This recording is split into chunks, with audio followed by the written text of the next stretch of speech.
नमस्कार विद्यार्थी मित्रांनो, माझं नाव सुहास भिसे. स्वागत आहे तुमचं सर्वांचं परदा करंट अफेअर्स मराठी या आपल्या मायबोली भाषेतील एज्युकेशनल यूट्यूब चॅनलमध्ये. विद्यार्थी मित्रांनो, आज आहे 3 ऑक्टोबर 2025.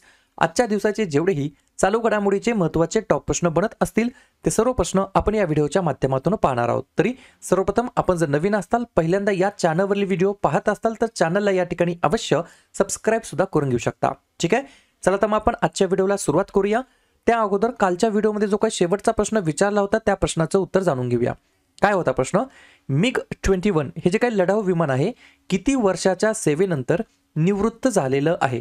तर बऱ्याच विद्यार्थी मित्रांनी अगदी योग्य उत्तर टाईप करून सांगितलं आहे. पर्याय क्रमांक बी, तब्बल 62 वर्षाच्या कालावधीनंतर सेवेनंतर या ठिकाणी निवृत्त झालेलं आहे MiG-21 हे लढाऊ विमान.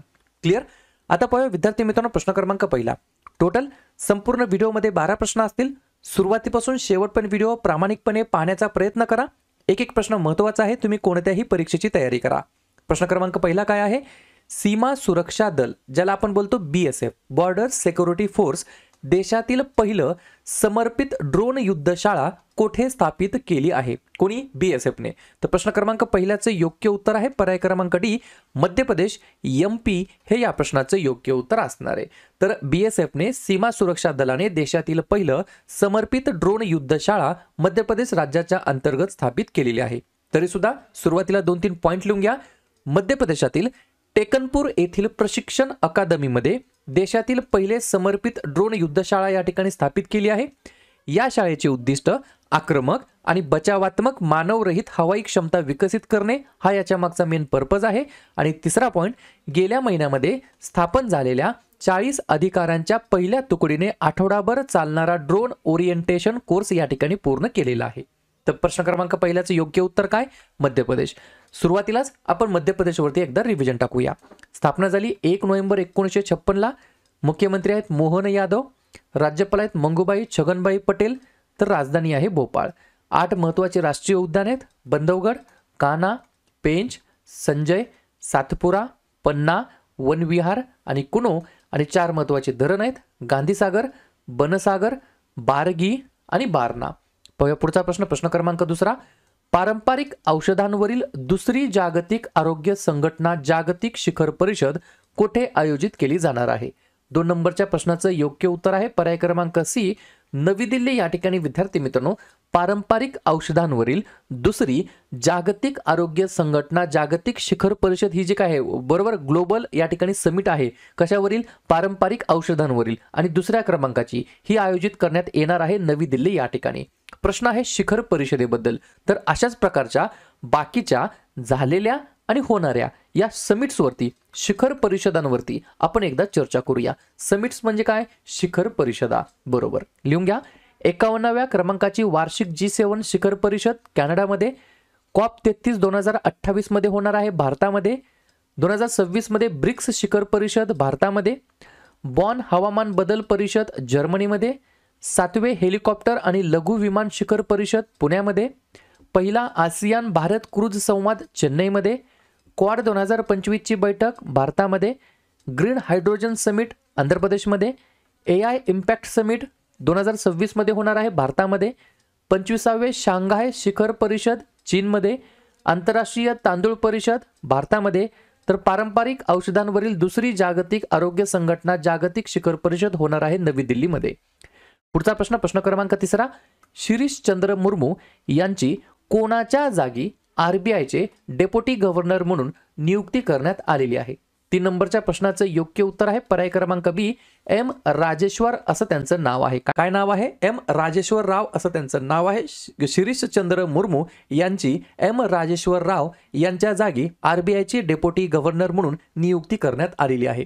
प्रश्न आहे नियुक्ती संदर्भात, तर लगेच नवनवीन नियुक्त्यांवरती देखील चर्चा करूया. लिहून घ्या.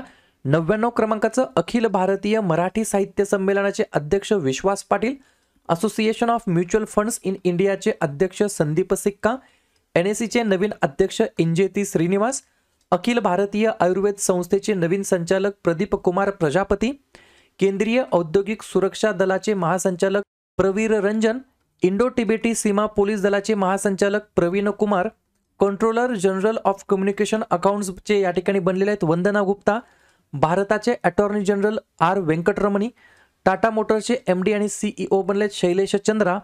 भारतीय वनस्पती सर्वेक्षणाचे 13वे संचालक कनद दास आणि BCCIचे या ठिकाणी नवीन अध्यक्ष बनलेत मिथुन मनहास असं त्यांचं नाव आहे. ठीक आहे. पाहूया पुढचा प्रश्न क्रमांक 4. 2025 मध्ये द हिंदू बिझनेस लाईन कडून कोणत्या संस्थेला change maker of the year पुरस्कार मिळालेला आहे? 4थ्या नंबरच्या प्रश्नाचं योग्य उत्तर आहे पर्याय क्रमांक A DRDO हे या प्रश्नाचं योग्य उत्तर असणार आहे. तर 2025 मध्ये द हिंदू बिझनेस लाईन कडून DRDO संस्थेला change maker of the year पुरस्काराने सन्मानित करण्यात आलं आहे. या पुरस्काराने स्वदेशी संरक्षण तंत्रज्ञान आणि ऑपरेशन सिंदूरमध्ये DRDOच्या योगदानाची दखल घेतलेली आहे. तर पर्याय क्रमांक A DRDO हे या प्रश्नाचं योग्य उत्तर असणार आहे. DRDO बद्दल सांगायचं म्हटलं तर defence research and development organisation असा याचा फुल फॉर्म आहे. संरक्षण संशोधन आणि विकास संस्था मराठीमध्ये म्हणता येईल. स्थापना झाली 1958ला. मुख्यालय आहे नवी दिल्ली या ठिकाणी. अध्यक्ष आहेत डॉक्टर समीर V कामत आणि याला रिस्पॉन्सिबल मिनिस्ट्री असते या ठिकाणी संरक्षण मंत्रालय. बरोबर का नाही? पाहूया पुढचा प्रश्न क्रमांक 5. माही बांसवाडा अणुप्रकल्पाचा पायाभरणी समारंभ पंतप्रधान नरेंद्र मोदी यांच्या हस्ते झालेला आहे. तर हा जो काही प्रकल्प आहे माही बांसवाडा अणु प्रकल्प कोणत्या राज्यामध्ये आहे? 5व्या नंबरच्या प्रश्नाचं योग्य उत्तर आहे पर्याय क्रमांक D राजस्थान हे या प्रश्नाचं योग्य उत्तर असणार आहे. तर राजस्थान राज्याच्या अंतर्गत या ठिकाणी माही बांसवाडा अणु प्रकल्पाचा पायाभरणी समारंभ करण्यात आला. भारताने 2.8 गिगावॉट क्षमतेच्या माही बांसवाडा अणु प्रकल्पाची या ठिकाणी याच्या अंतर्गत सुरुवात केलेली आहे. पर्याय क्रमांक D राजस्थान हे या प्रश्नाचं योग्य उत्तर असणार आहे. राजस्थान बद्दल सांगायचं म्हटलं तर स्थापना 30 मार्च 1949 ला झाली. मुख्यमंत्री आहेत भजनलाल शर्मा. राज्यपाल आहेत हरिभाऊ किसनराव बागडे.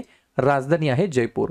3 महत्वाचे राष्ट्रीय उद्यान मुकुंद्रा हिल्स, रणथंबोर आणि सरिस्का आणि 4 महत्वाचे धरण बिसलपूर, राणा प्रताप, गांधी सागर आणि जवाहर सागर. पुढचा प्रश्न क्रमांक 6. भारताने अलीकडेच कोणत्या प्रकारच्या इथेनॉलच्या निर्यातीला परवानगी दिलेली आहे? अप्रूव्हल दिलेला आहे. 6व्या नंबरच्या प्रश्नाचं योग्य उत्तर आहे पर्याय क्रमांक C 2G इथेनॉल हे या प्रश्नाचं योग्य उत्तर असणार आहे. तर भारताने 2G इथेनॉल प्रकारच्या इथेनॉलच्या निर्यातीला, निर्यात करणे म्हणजे काय?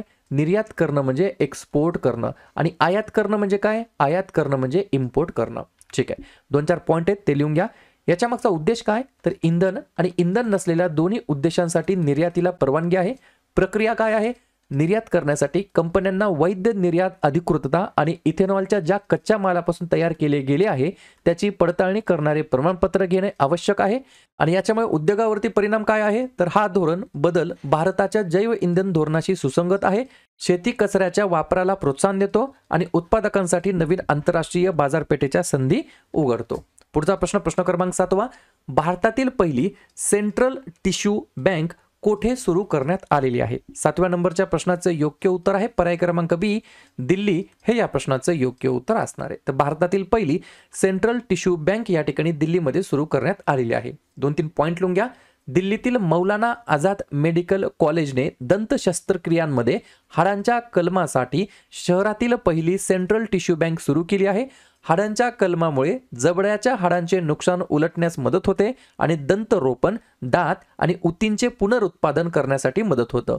ही टिश्यू बँक उच्च गुणवत्तेच्या हाडांच्या आणि मऊ उतींच्या कलमासाठी तयार प्रवेश करणे प्रदान करतं, ज्यामुळे खर्च कमी होतो आणि मर्यादित उपलब्धतेला तोंड द्यावे लागते. ठीक आहे. प्रश्न आहे प्रथम घटनेबद्दल. तर अशाच प्रकारच्या बाकीच्या प्रथम घटनांवरती एकदा रिव्हिजन टाकूया. लिहून घ्या. उत्तर प्रदेशातील पहिले खासगी व्यवस्थापित रेल्वे स्टेशन आहे गोमती नगर रेल्वे स्टेशन. फिफाने महिलांसाठी भारतातील पहिली प्रतिभा अकादमी सुरू केली हैदराबादमध्ये. आंतरराष्ट्रीय सीमेवर अँटी ड्रोन प्रणाली तैनात करणारे भारतातील पहिलं राज्य पंजाब. सेमीकंडक्टर धोरणाला मान्यता देणारे पहिले भारतीय राज्य गुजरात. भारतातील पहिली हायड्रोजनवर चालणारी ट्रेन कोणत्या मार्गावर? तर जिंद सोनीपत. सौर ऊर्जेवर चालणारे भारतातील पहिले विधानसभा कोणते राज्य बनलं? तर दिल्ली.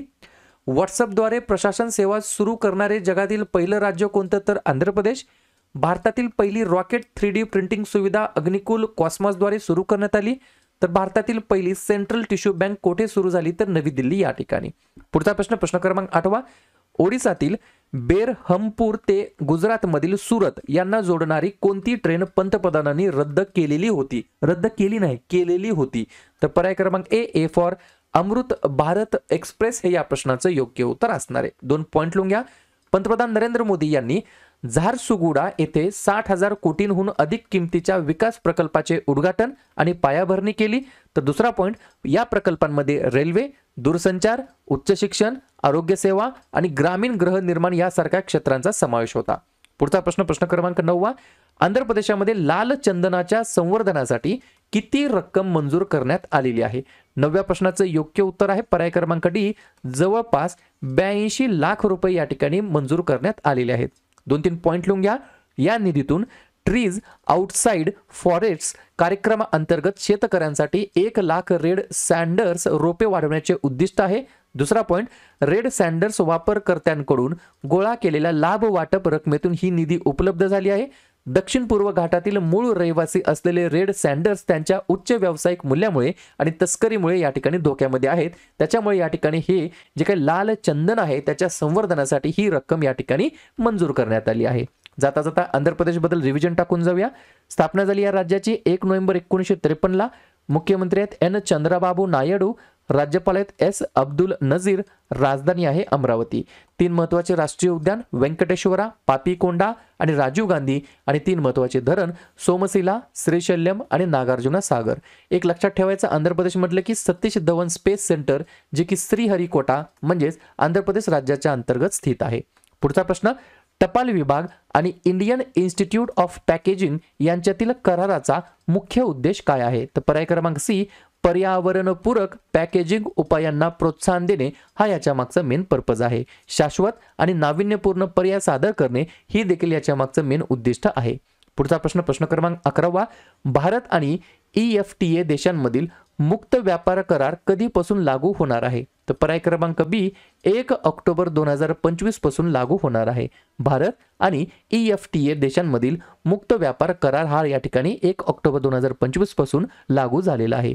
वाणिज्य मंत्री पियुष गोयल यांनी ही माहिती दिली आहे. त्यांनी असं देखील सांगितलं आहे की अनेक विकसित देश भारतासोबत व्यापार करार करण्यास इच्छुक आहेत.